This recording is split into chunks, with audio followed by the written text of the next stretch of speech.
Thank you for joining me for Basic Matrix, brought to you by the Greater Fort Worth Association of Realtors. This session of Matrix will cover entering a listing, editing a listing, and basic search functions. The course is designed for newly licensed agents and for experienced agents as well. If you're a new agent and taking the Basic Matrix course to obtain your login and your password, please complete the quiz at the end of the video, and a staff member will email your login and your password to you within 24 business hours. To log into Matrix, we'll always ask you to go to www.nettrus.net, and you'll click on the red area that says MLS Systems Login. But before we go into the system, I do want to get you familiar with a few things on the Nettrus homepage. Under Resources and Forms and Documents, you'll find here a copy of the MLS Rules and Regulations. We'll cover a few of these rules today as we talk about entering a listing, but you will want to make sure you have a copy of the rules and become familiar with them. As an agent accessing MLS, you are all responsible for knowing everything that's in the MLS rules. The MLS rules and regulations will help you to know what you can and cannot do, and hopefully prevent violations and fines. Another area that I want you to be familiar with is the support. Under support, under Nettrus Matrix, you'll find the help desk support number, and you can email them there as well. And we'll go back to the homepage of nettrus.net, and we're going to log into the system. Again, if you have not received your login and password, once you've completed the quiz, you'll receive your login and your password within 24 business hours. Once a year on your anniversary of when you first log into the system, you will be forced to change your password. A screen will come up and it will direct you that it is time to change your password, and you'll be forced to change the password before you can continue. If you forget your password, so you can come here to I forgot my password. You will need to know the answers to 3 security questions, so be prepared for that. If you do not know your password and you don't know the answers to your questions, you'll have to call or email a GFWAR staff member. So I'm going to go ahead and I'm going to log in. And Matrix works on basically on any computers. And we're going to go to the tile that indicates Nettrus Matrix. I'm using Firefox, so you'll see a few security pop-ups come up, and that's normal with Firefox. So the home page, I'll just talk about a few things on the home page. The widget that refers to your listings, you're going to want to make sure that you're training your eye to go to this widget. It's going to tell you everything you need to know about your listings. You'll be able to manage your listings from this box as well. So just get used to seeing what's in that box each time you log in. You'll be notified in red when you have listings that are incoming or that are about to expire, or if you forgot photos or any of those kind of things, you'll have a red flag come up for those. And it's just a really easy way for you to keep track of what's going on with your listings. The next section we'll talk about is the My Matrix.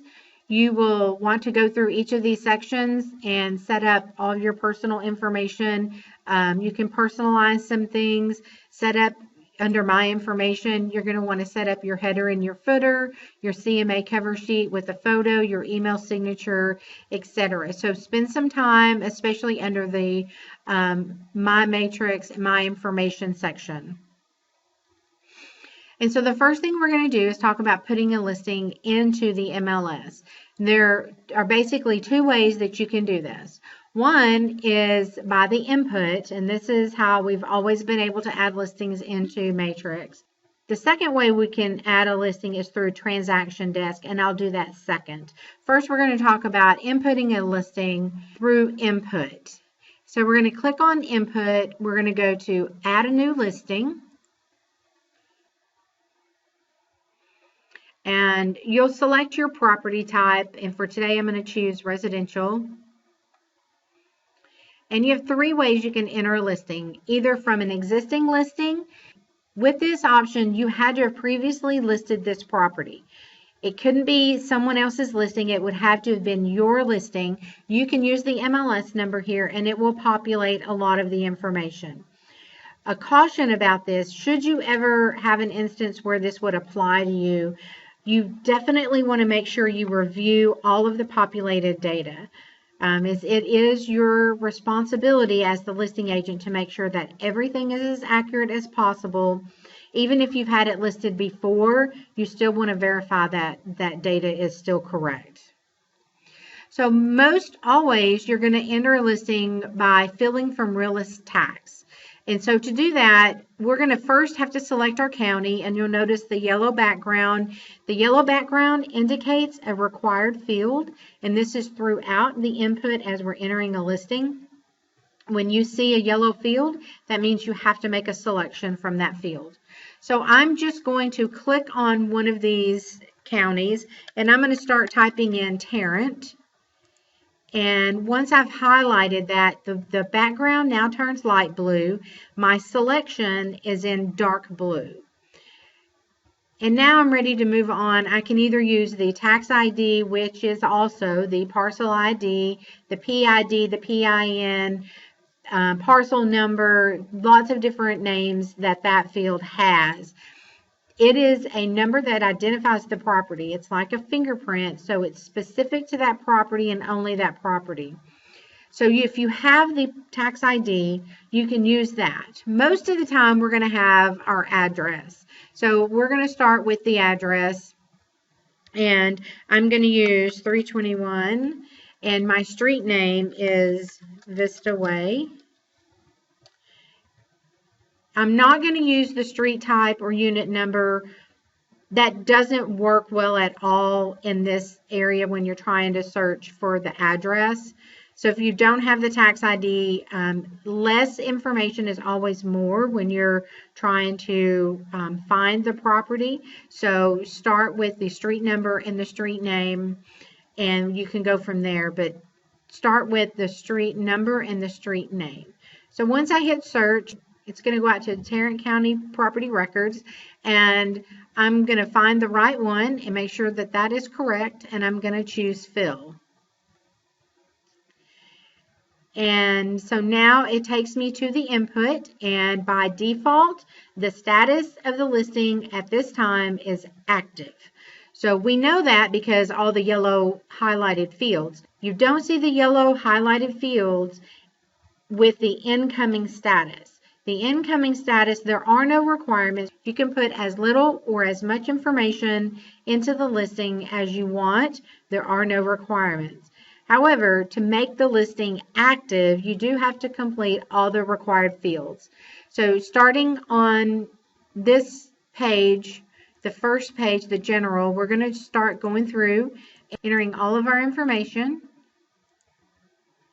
And remember, all of the yellow fields you have to at least make one selection from. Any of the information you have that is not required, please enter that information. It makes it so much easier for people to find your property, and the more details you have about the property, the more likely someone's going to find your property when they're searching.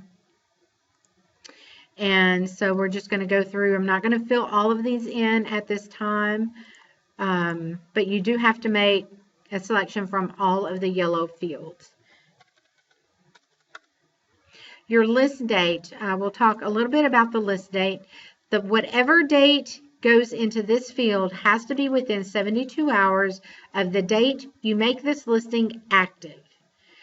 So 72 hours from whatever date is in this field, you need to make the listing active, unless you have some exception in the listing agreement. But the general rule by MLS Rules is you have 72 hours to enter the listing.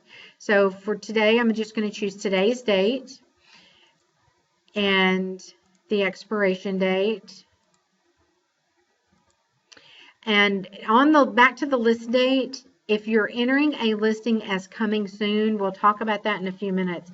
The list date always has to be today's date if you're entering it as coming soon. So the day you're making it as a coming soon listing and visible to all the agents as coming soon, that has to be the date you put as the list date.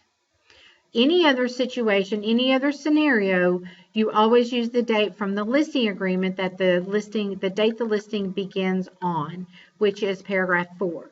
Unless, as I said, there's some exception in the listing agreement, maybe paragraph 6B.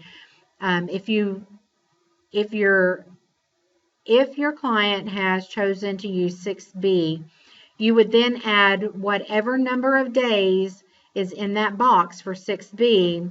We'll say that it's going to be 10 days. So today is June 5th, and if I have 6B that indicates I need 10 days before the listing goes into the MLS, maybe because it is a coming soon listing. So let's say that the list date is 6/5, and you have 5 days in paragraph 6B for some additional repairs.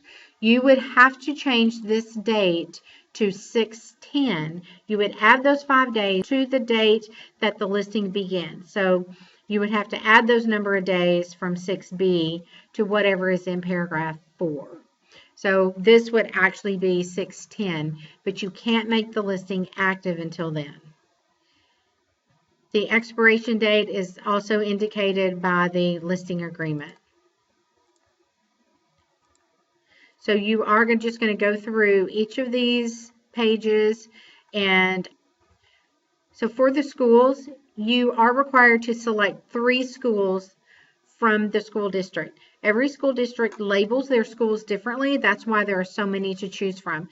Not every district is going to have a middle school, an intermediate, and a junior high.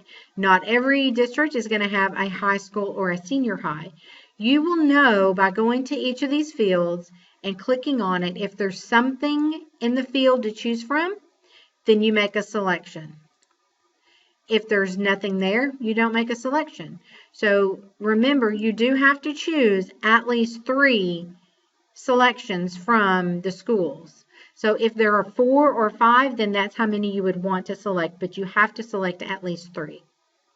The map, if your property is not showing up on the map, you can always click on the link that says get latitude and longitude from address,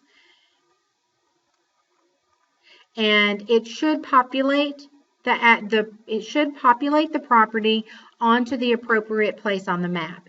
If it doesn't, if it's still not in the right place, you can change the map placement manually. So you're going to click on set latitude and longitude manually. And you can actually click on the pen and move it where you think it should be or where it should be. Once you've done that, you can say done, and it changes the placement on the map to where it should be. So you can do 2 different ways if it's not mapped correctly, and you always want to verify that it is mapped correctly. That's how people are going to know how to get to your property. When they click on the address and the map comes up, this is what they're going to see. So if it's not correct, latitude and longitude from address, and it should place it in the right position on the map. If it doesn't, you can always go in and do it manually through the other link, set latitude and longitude manually. Once we've completed this page, we're going to select submit listing, and it tells me that I have an error, and of course I have put my date in there, so I'll change that. Once I submit again, this section is now free of any errors. I'm free to go on to the next section, to the next tab at the top. Now, if I want to stop where I'm at and I want to come back later, I have to go to status, and I'm going to change it to incoming. The listing data will not save as long as it's in the status of active. The only way you can save the data and come back to it later is by changing it to incoming and submitting the listing. So now the listing is saved and it's kind of gone away, so we need to know how to find it. We'll go to the top and select Input, and we'll click on this menu that says Select a Listing. And I'm going to go, I'll just click on the listing there. And the very top link is going to take me back into the input. It's actually going to be the property type. So if it were commercial, this would say commercial, or if it were lot and acreage, this would say lot and acreage. But I'm going to go back into that section, and you can see that now we're back into the input where we were before. So you can move on to the next section. Now, I do have to go back to status because you see there are no yellow fields highlighted now. So I'm going to have to go back to status and change it back to active before the yellow fields show up. So now I'm free to go through and add the rest of my information. So the number of bedrooms is required, number of full baths, and number of half baths. So this is really important when we start talking about searching. The full baths and half baths, this will make sense when we get to searching. So you have 2 full baths and 1 half bath in our situation. It's 1 story. We have 1 living area and 1 dining room. Now you can start adding your rooms. We'll add the living room. It's on the first level. Even though these fields are not in yellow, if I come down and I submit my listing, it is going to force me to add the dimensions, okay? So I'm going to put in my dimensions there and go down to the next room. We'll add the master. And I can add any of the features over here on the right that I want. So we have a fireplace, we have a cedar closet. Any of the features that that you want to select, you're welcome to there. To add another room, I'm going to select more. It's going to add another field at the bottom. And so you'll continue with all of the rooms that you wish to add. I'm going to submit at the bottom, and it looks like I have no errors on that page. So I've got the first 2 pages that are clear. And I can move on to the next one. I'm not going to go through every page. It's all pretty self-explanatory, but on all of these features, you do want to select as much as possible. Spend time with your client and make sure that you get as much detailed information in here as possible. So once you have everything completed, once you have no more errors, you're ready to make the listing active. So if it's already in the status of active, you can simply submit listing and it will go active as long as you've completed all the required fields. And again, if you want to come back to it later, change it to incoming, submit listing, it'll save all the work you've done, and you can come back and continue adding your listing information. Now remember, you will have to go back to status and change it to active to see where you need to complete and enter information. So that's how you add a listing through the input. So the next way we're going to talk about entering a listing is through Transactiondesc. Now, Transactiondesc is a whole program in itself. All I'm going to cover today is how to enter a listing.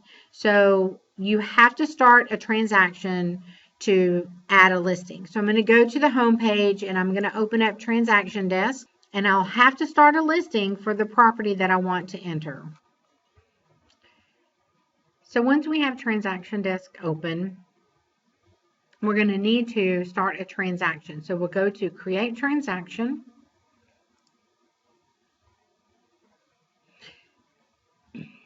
And we're going to name it. So you can name it whatever you want to name it. I'm going to name this one a test listing. And the type is going to be residential sale. And you always want to select for the import data Realist, the NetTrust Realist. So that's going to go out to Realist Tax, and bring in the most accurate data.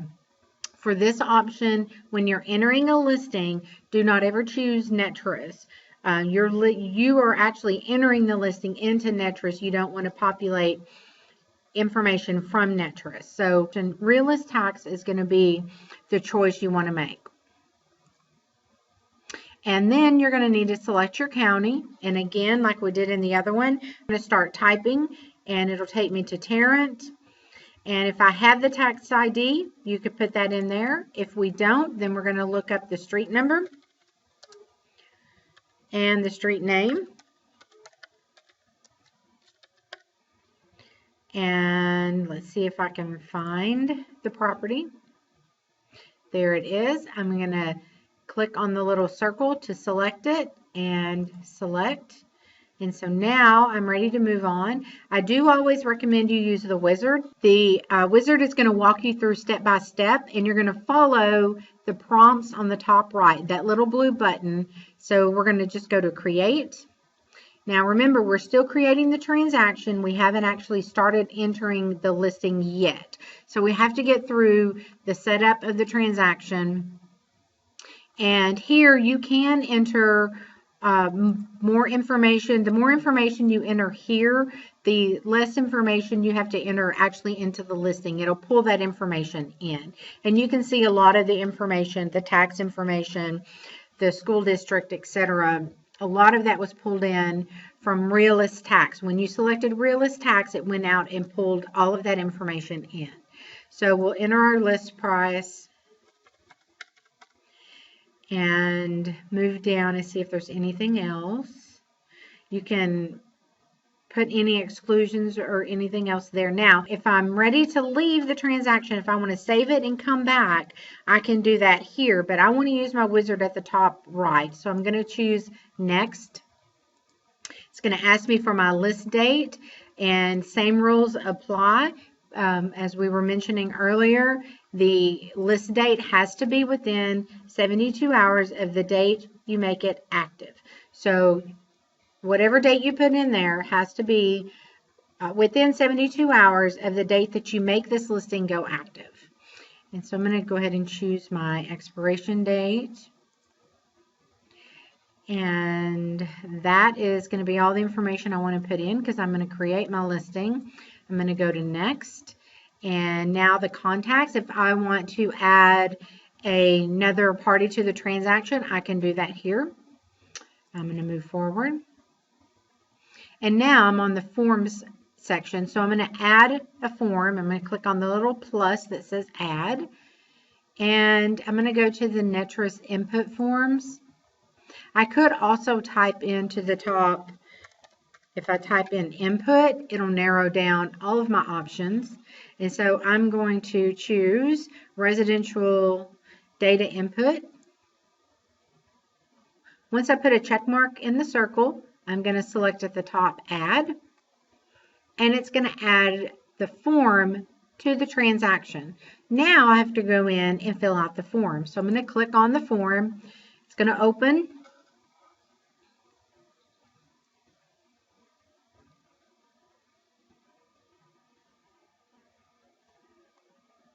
And now this is the data input sheet. This is the old form we're all used to looking at.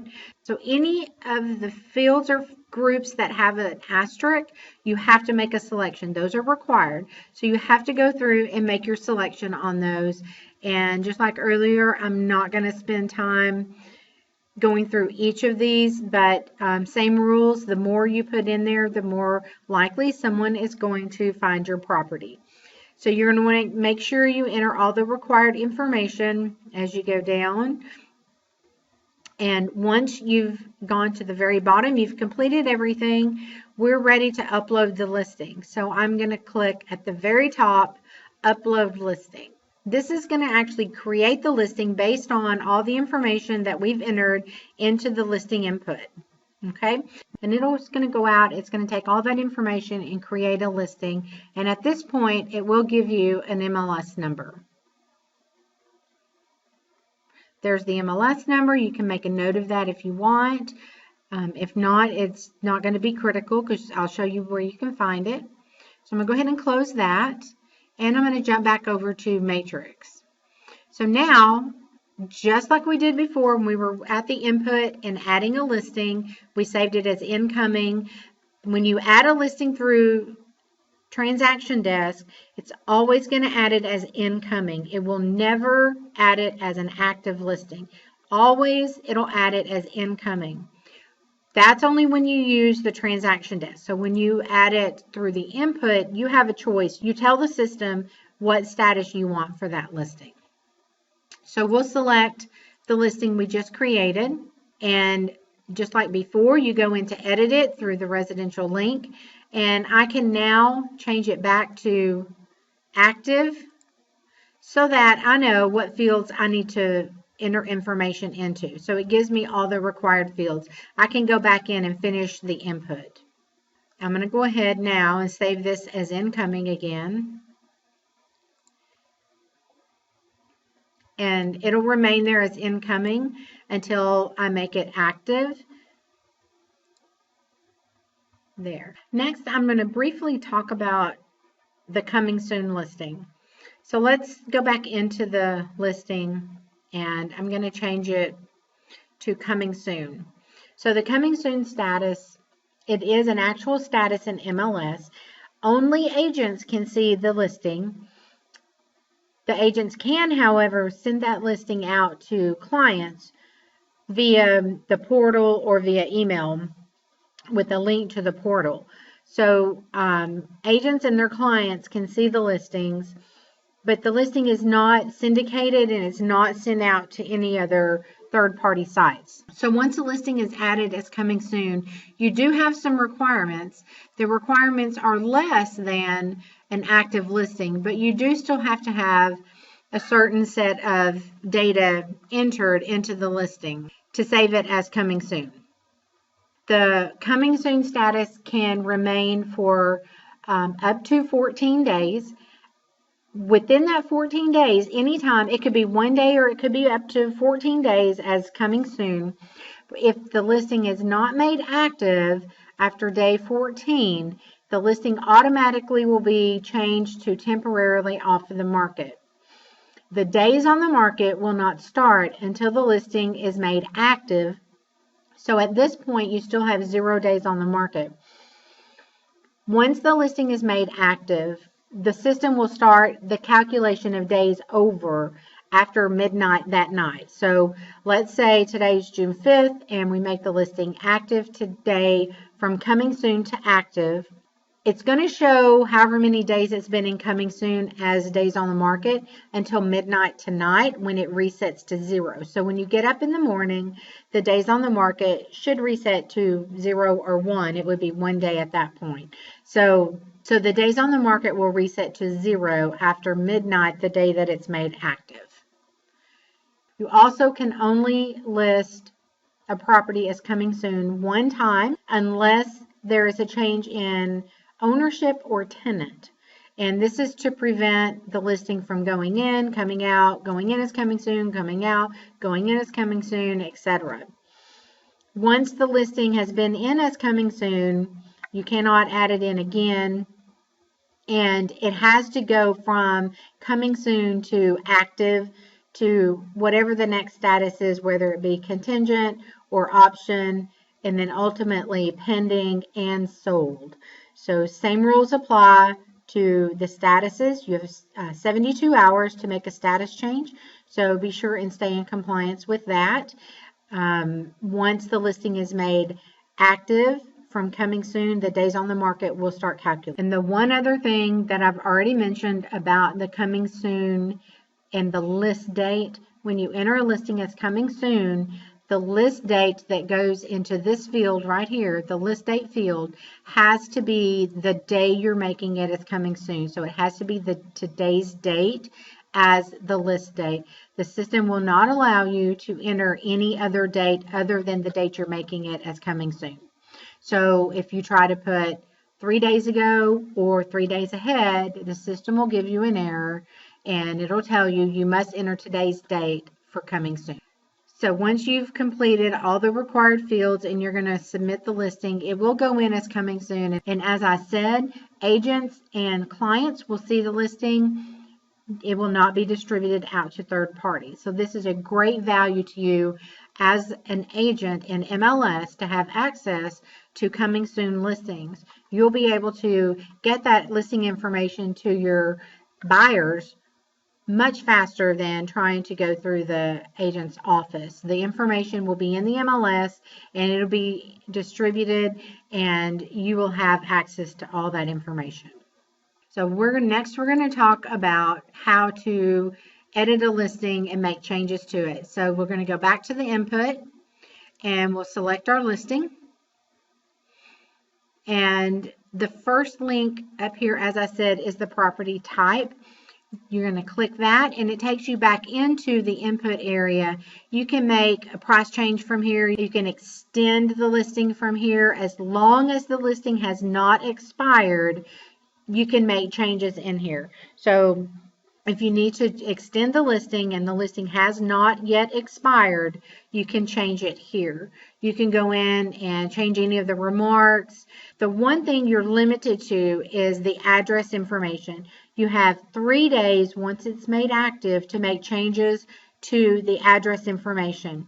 Anything after that has to be sent to association staff, and we will be happy to make those changes for you.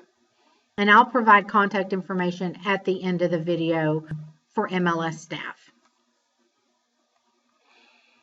The next thing we'll talk about is, again, editing the listing. But if you need to extend the expiration date and the listing has already expired, you have 3 days in which you can extend that listing. You have access to extend the listing for 3 days, but you cannot go in through the regular input and edit form because it's already expired. Now you have to come in to change to active. You'll come in and you'll add the new expiration date here. And once you submit, then it will go active again. And it'll show actually as back on the market. That's how you do it if the listing has already expired. Change to active if it has already expired. You actually can use this option if it has expired or even if it hasn't expired. Either way works here. The only thing you can't do is extend a listing through the input and the expiration date field if it has already expired. The only way you can do that if it has already expired is change to active. So I know that's confusing. We get so many questions about that. Your listing extension should be obtained prior to the date that it expires. So you're ready to get the expiration date in. Should you miss the 3 days, MLS Rules says that you will have to enter it as a new listing. If you miss the 3 days and you don't extend it, it's already expired and it exceeds the 3 days, you'll have to enter it as a new listing. So any other status changes can be made here. We'll talk about adding photos. We'll do that next. So the link for manage photos. When we want to add photos, it's very simple. You've already taken the photos or had the photos taken, uploaded them to your computer. We're going to browse out. You can add up to 36 photos, and I'm just going to go in here and I'm going to grab all these photos. It's going to upload 36 of them.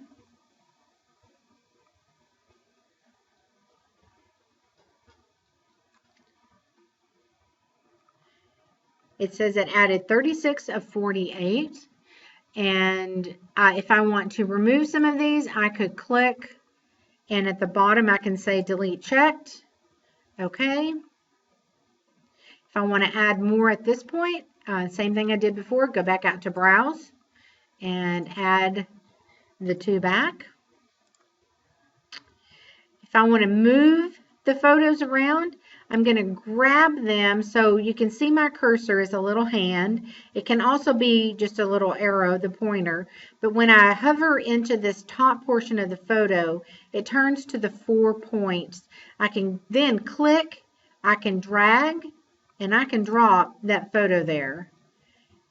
You can move these around and have them organized however you want. Click on the photo to add a description.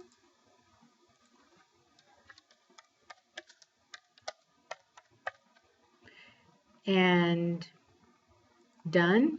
And then save. Now, once I have my photos exactly how I want them, I've added all of them. I've moved them around. I've added the descriptions.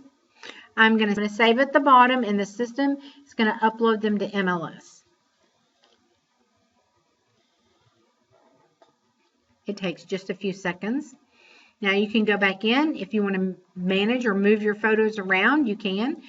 Go in, manage your photos. And from here, if you want to move them around or remove or add any more, again, you can do that from here. Now, to add a document, the documents, we suggest you wait until the listing is active. And at this point, we're assuming the listing is already active.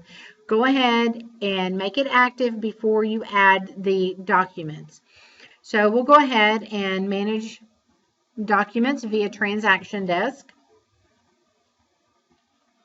You have the documents already saved on your computer, and I already have a transaction, so I'll need to start a transaction. And I am the listing agent. Now, I'm adding the documents from the listing input modify menu. So it already knows the listing. I only have to tell it a little bit of information. So I just had to tell it I was a listing agent. Again, I'm going to follow the wizard up on the top right. And now I get to add a document. Now this window comes up and I can click on it. I can come out and I can drag and drop, and it'll add my document.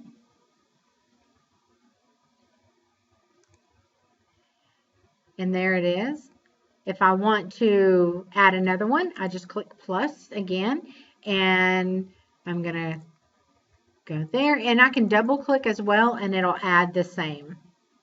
Either drag and drop or click, double click. Now, once I have the documents added, I do need to take note of who's going to see the documents.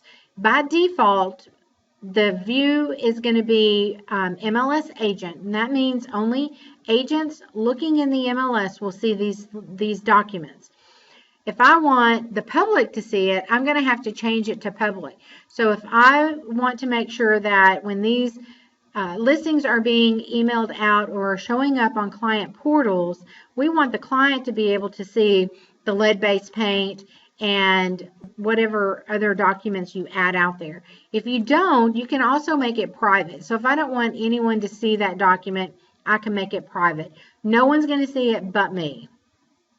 You always want to make sure you go in and change the view of the document. At a minimum, you want an MLS agent view. Public means that your clients are also going to see that. So that's totally up to you, but make sure you go in and make those changes.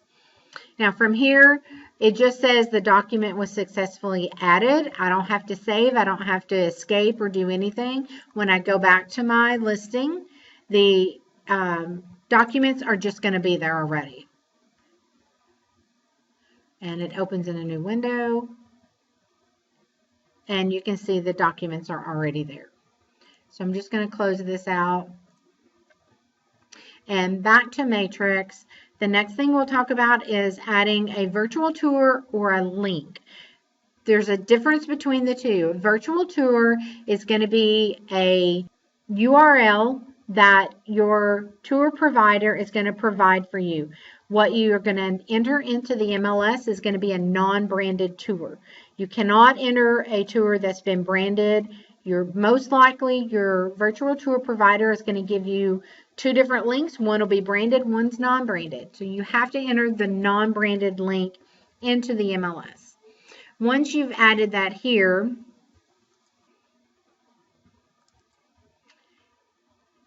I'm going to go into my links and grab a virtual tour link that I can just copy and paste, which is basically what you're going to do when your tour provider gives you the link. And so I'm just going to come back here and I'm going to paste it. Now, if you'll notice in red up here, it says do not add the HTTP portion of the URL. So I'm going to come back into my URL link and I'm going to back out that first portion. So now I'm going to go ahead and submit listing. And then I'm going to go back in and look at it again and go back to virtual tours, and you see it's added there. A hyperlink is different. A hyperlink is just a web address to any website. These web links, hyperlinks, do not go out to the public. So it can be anything. If you want to add a link to the bank, maybe there are some special documents that are going to be required, or to your website where you want to, maybe you have some more information about the property there. Whatever you want to add in there, you're welcome to add anything in there. It does not go out to the public, so there are no restrictions there. Once I've completed my links, my virtual tours and my links, I'm going to submit listing. And then I'm going to go back to the input again, go back to my listing, and the next thing, we can do a price change, we can do open house, we can delete incoming status. So if you have a listing you've started, and maybe you started it before you actually had the listing agreement secured, and the seller decided they didn't want to sell after all. So now you have this listing that's in here, and you don't know what to do with it. So you can come in and you can actually delete it if you want to. So we're going to say yes on that and delete that incoming listing. So now the listing is gone for good. So that's how we enter a listing, by going to input, and then you also can enter the listing via Transactiondesc from the home page. And next we'll move on to searching. Start at the quick search. You do have, for all of the different property types, a quick search and a detailed. It's totally up to you, whatever you're comfortable with using. The detailed is just going to be a longer form. It's going to give you more fields to choose from. I will caution you, when you're searching, this is one time when less is more. The less information, the less criteria you put into your listing, the more results you're going to get. You can always narrow it down from there. So start with very minimal criteria. You're going to get more results, and you can narrow it down from there. But I always start with the residential quick search. I actually have my search set up totally a preference for me. You can set it up however you want to, but if you have certain criteria that you always seem to be entering in for a search, you can enter that criteria in. You can save that criteria as your default. So if you're searching for properties in a particular area more often than not, you can set that as your criteria for your default starting point. So anytime you come into the residential quick, it by default will start with that information in there. I happen to have mine totally clean. I have no data in here, as I want to make sure when I come in, I'm starting with a fresh search. More times than not, when we get calls on someone that's having a problem finding a property, they have some criteria somewhere in some of the fields that you're just not clearing. That's preventing you from finding the property. It might be a status, or it might be price, or it could be a number of things. If you're going to put criteria in here, always before you start the next search, hit clear. It's going to clear everything, but it does also clear your status, so be aware of that. It does clear everything, including the status. Once you know you have a clean slate to start with, we can start adding criteria. I'll go through a few of the fields. The price field, as long as this box is checked, you will not have to add the zeros at the end of the price. So if we're looking for $150,000, I can just put in 150. Now the price field is an exact match field. That means whatever I put in there is exactly what it's going to find. I'm going to come over and add active as a status, just so you can see at the bottom down here on the left, it's going to tell you the matches that it's finding. I don't have to hit enter. I don't have to do anything. It just automatically knows by whatever criteria I'm adding in to any of these fields, it will automatically update. So if I want a price range, I'm going to enter 150 to 155. So the price is going to start at 150. It's going to end at 155. Not $1 less, not $1 more. So be aware of that when you're putting in pricing for your client. Most of your clients are going to know their price range. You might want to go a little below and maybe a little above just so you catch everything in that range. If you want to do 1 million, we could do 1 million plus. That would find properties that were all 1 million or more. Or if I wanted to do 100,000 or less, I could do that. If I want just an exact, I could do 100,000. That would find properties that are listed exactly 100,000. So I get 26 matches. As you're changing the criteria, this number is constantly updating without you having to do anything. So let's look at the bedrooms. On the bedrooms, it works a little bit differently. The bedrooms, it knows when you put in 3, it knows that you're looking for 3 or more. And you can see the menu, the option that pops up when you hover over the question mark. So it tells you 3 is for 3 or more than 3. If you want only 3, you would do 3 to 3. And it's going to update the number to 8. If I want only 3 to 4, no more, no less, I'm going to find 16. And if I just take out the 3, if I take out the range and just put 3, it still brings up the same number, but it knows that it means 3 or more. Because of my price range, it's limited on the bedroom. So on the bathrooms, when we were entering the listing, remember I mentioned that you have number of full baths and the number of half baths. So here you're going to enter the total baths. So that's going to include how many full baths. So we'll say 2 full baths, and we're going to say 1 half bath. And so the number changed to 4. So it's come up with 4 properties that have 2 full baths and 1 half bath. If I want 2 full baths, it'll find that, or I can say 2 to 3. Again, if I hover over the question mark, it's going to tell me information about this field. So you can either do a range or an exact number in the same goes for all the other fields going down the row here.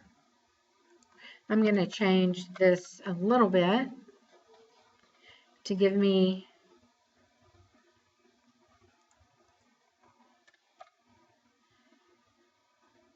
more matches. I'm going to change some of my criteria here. And we'll look at some of the other ways to search. So we have some of the other fields that you need for criteria. Street number, we have a street prefix, street name, street type, street or unit number. So the address is made up of lots of different parts. So the street number is critical, and the street name, again, the street name is an exact match field. So first of all, I'm going to come down, I'm going to clear all my criteria, because I don't want the price and the bedrooms and the bath to throw off my results. So I'm going to enter my address, and you have to know a little bit about the address, because this street is actually Vista Way Drive. I don't want to add drive as part of the street name, so you have to make sure that whatever you're entering in the street name field is exactly how the street name is spelled. And is it 1 word or 2 words? So you have to know a little bit about it. You can, however, use what is called a wildcard, and that's the asterisk. The asterisk will find the property based on what you're entering before or after the asterisk. So in this case, I have Vista with a star. So the Vista with the asterisk, and so the system is going to find any street name Vista anything with the street number 321. So let's go down and we'll look at our results, and you can see it's finding the property based on the address Vista and the street number 321. So let's go back to our criteria, and I'm going to use a different example. I'm going to use bird as my example.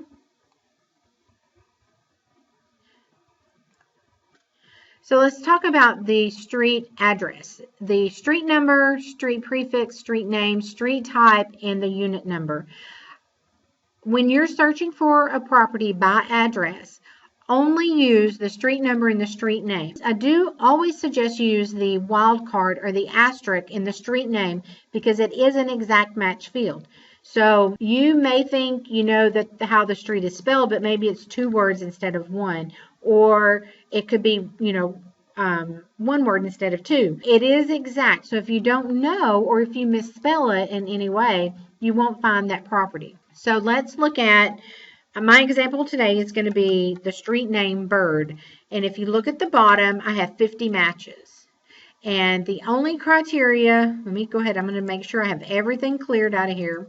I'm going to type in Bird in my street name. I come up with 50 matches. When we look at the results, every address street name is Bird. It's exactly Bird, nothing before, nothing after.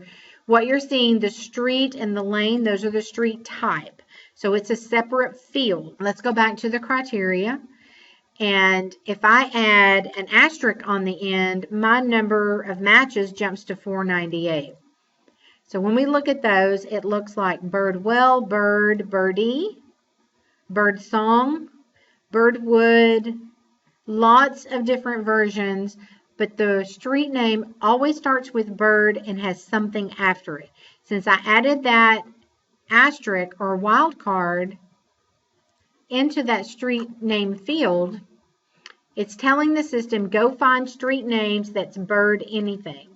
So let's go back and I'll add the asterisk at the beginning.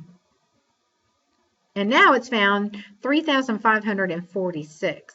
So it's telling the system, by using that asterisk, go find street name anything Bird. And we see what that looks like.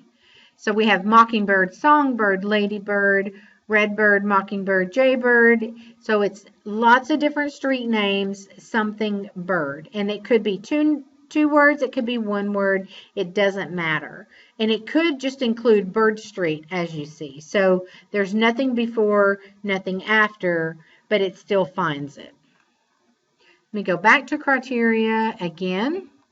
And if I add the asterisk at the front and the end, it's going to find all street names that has Bird anywhere in the street name at all. So it could be something Bird or Bird something or something Bird something. It's just any version of the street name that contains Bird.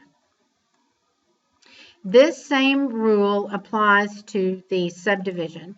I'm going to go ahead and clear everything. The subdivision is probably the hardest way to find properties. And if you use the asterisk, it will make it much easier for you, much more accurate. So let's go ahead. I'm going to use the subdivision Ridgely. And I found 48 matches. And if we look at the results, you'll see the subdivision name is all Ridgely, exactly spelled all the same. Let me go back and I'll add the asterisk at the end. And my matches went up to 3,443. So when we look at that, you're going to see Fort Worth Ridgely. You're going to see Ridgely. You're going to see Ridgely Second, Ridgely Second ADD, Ridgely Second Edition, lots of different Ridgely ADD. You're going to see lots of versions of Ridgely subdivisions. Now, depending on how it's listed in the MLS, you may or may not find it. If you do Ridgely ADD, you would find a good portion of them. But using the asterisk allows you to find all of them. Now, you can sort the subdivision by clicking on the header at the top, the subdivision name header. When you click on that, it does sort them for you. So this has sorted them by alphabet starting at the end of the alphabet. So if we want them to go to the front of the alphabet, then it's going to sort them when we click on it again. You could, any of these fields you can sort by address, and any of the fields you can sort by, whatever you want. Just when you're adding the asterisk into that field, you're always going to get the most accurate results. I suggest always to put the asterisk at the front and at the end. So if you have a subdivision that has the word "the" at the beginning, you will not find it unless you add the word "the" or the asterisk. Adding the asterisk takes out a lot of the room for error. So that's how you're going to use the wildcard in the street name and in the subdivision. A few more of the fields on the quick search. The county, you can search for properties by county, by city. Let's just go in. I'll show you how that works. You can type in here your city. It'll start narrowing it down. Click on it, add, and then OK. It then does become part of your search criteria. Or you could say not if you don't want it included. You could search by zip code, area, and sub-area. These two fields are becoming less and less popular. The area and sub-area map has not been updated for about 5 or 6 years, so it's a little bit outdated. I don't recommend it as your first choice for searching. Use the city or the zip code or some other way to find the properties by location. My favorite way to find properties, or my favorite way to show you how to search, is actually using the map. So I'm going to go ahead, I'm going to clear all of this. I'm going to go ahead and choose active status. And you can get to the map by 3 different ways. At the top right, you can click map. And it'll take you in there. I can go back to my criteria. I can do the map search here. Takes you to the same map. Or at the bottom, I can go to the map. All takes you to the same place, just 3 different ways to get there.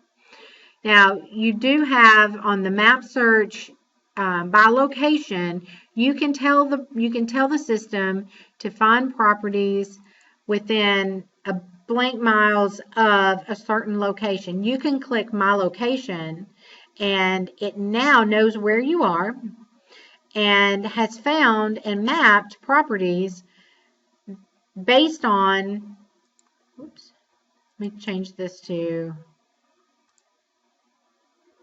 let me change that to 1/4 of a mile based on my location. So now when I go to the map, it's looking 1/4 a mile around us, wherever you're at.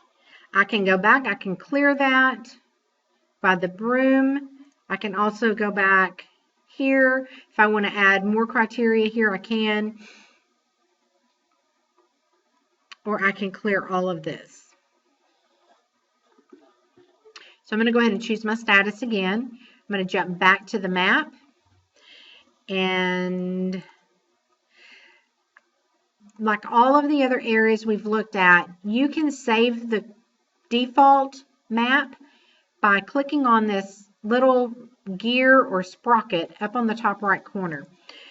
You can set your starting default point. So if there's a certain area you work in, you can find that on the map and click on the set this map view as my starting default. So every time you come back to the map, no matter what you've done or where you've been, come back, and when you come back to the quick search and you go to the map, that's where it's going to take you first off. I'm going to come back and choose my status again, and as we look at the map, I'm going to just go over some of the drawing tools, some of the features here, and I can use a radius to draw, so it'll tell me by miles how far out I'm looking, and it'll eliminate anything outside of that shape.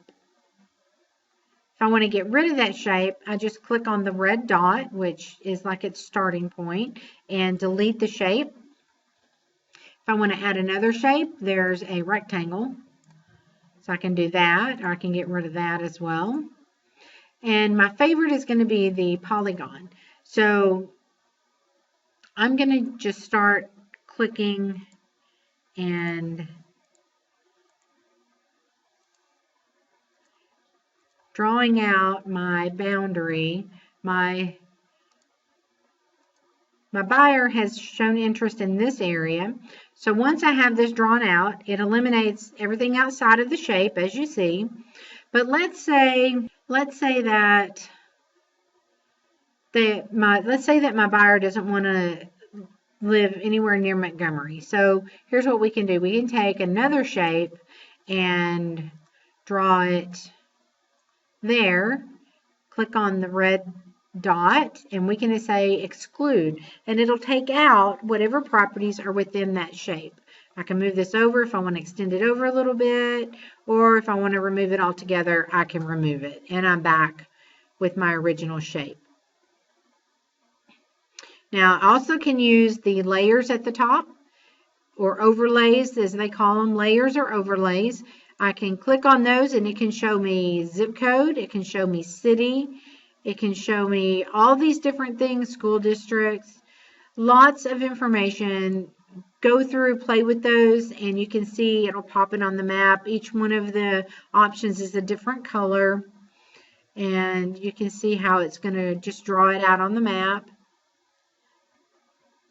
And if I'm playing on the map, I'm moving around, and I want to get back to my original point that I had saved as my starting default.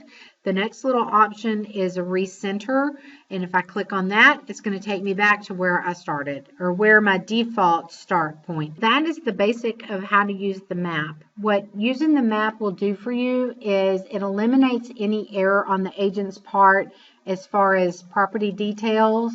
When we were talking about entering a listing and all those feature groups, if you as a buyer's agent have a certain feature as part of your search, and you're back here on the search page, and you've added that feature as part of your search, the system's going to go find only properties that has that feature indicated on it. When you're searching by map, none of that comes into play if you don't want it to. You can add that as part of your criteria, but the great thing about using the map is you don't have to have any criteria. You don't have to know anything about that area, that neighborhood. If your buyer says, I want to live in this boundary or in this neighborhood or this little area, you can draw it out and see what's available, not even knowing the price points, not knowing anything about the properties there or what's available, and get quick, immediate results based solely on the location of the property, nothing else. So it will eliminate a lot of error on your part. So it will help you find more properties for your buyers as they're looking. So the next thing I'm going to show you is back on the search. So let's say we're going to add some criteria in here, and I'm just going to add a zip code, and I'm going to add a price point, and active status, and 0 property. So let me change that. Okay, 150 to 175, I have 8 matches. Now, the more criteria I start adding in here, the less results I'm going to come up with. So let's see what that looks like. Okay, so that obviously, it's going to change. And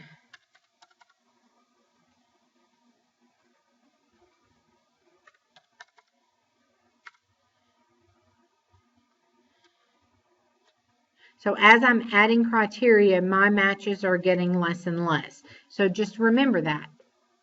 Pick, 2 or 3 or 4 things that are very important to your buyer, and just enter that in and go from there. You can always add more criteria and eliminate some of the properties. So I could save this criteria if I wanted to in a search. I'm going to go to my results.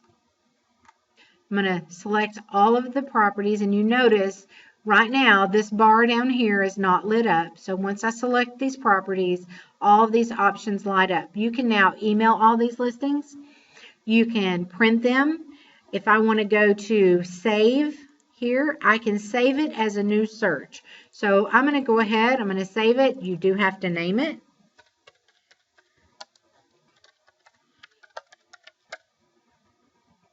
If I wanted to add it to a contact, I could add it to a contact here. I'm not going to, because now my objective is just to get it saved as a search. So I'm going to go ahead, I'm going to save it as a search. Now, where do I find that search once I have it saved? I'm going to go back to the My Matrix. This is what we talked about earlier. The My Matrix is everything about you as an agent. This is all of your stuff. So all of your saved searches are in here. We go to Save Search. It's going to be right in here, 76179 residential. If I want to run that search every day, all I have to do is come in here, click on that, and go to Results. If I want to change the criteria, I can always come back and change the criteria. It's very simple. But those searches, once you save them, you go to Results, click all the properties, and go to Save, and save as a new search. The new auto email and all the other options for searching and setting up your contacts is all covered in the Advanced Matrix class. I do encourage you to sign up for an advanced class. We also offer Instanet or Transactiondesc training. It's a full class, covers all of the basics of Instanet, not just how to enter a listing, but the whole transaction piece of it. So I do encourage you to sign up for that as well. And that concludes our training on basic matrix. I'll include some information at the end, and there'll be a quiz. Please answer all the questions on the quiz. If you're waiting for your login and your password, that will be emailed to you within 24 business hours. Thank you and have a great day.